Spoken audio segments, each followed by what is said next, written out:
आपण चांगले बी तेवढे आहेत. तर मला सांग, आपण इथं बसमधलं सीट बाजूच्या लोकांना देत नाही तर आपली जमीन काय देणार आहे त्या चीनला आणि पाकिस्तानला?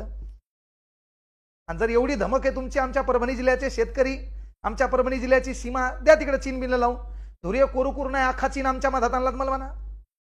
पण ते जाऊ द्या, आता काही गोष्टी असतात, चाललाय चालू द्या. है ना, मराठवाड्याचा कुठलाही जिल्हा पाकिस्तानच्या बॉर्डरवर नाही, अख्खा पाकिस्तान 1-2 वर्षात धुरे करू रात्री ट्रॅक्टरमध्ये गमचे गाणे लावून धुरे करून टाकणार धनाधन. दुसऱ्याशी कळू बी देणार नाही कोणता धुरा कुठे गेला.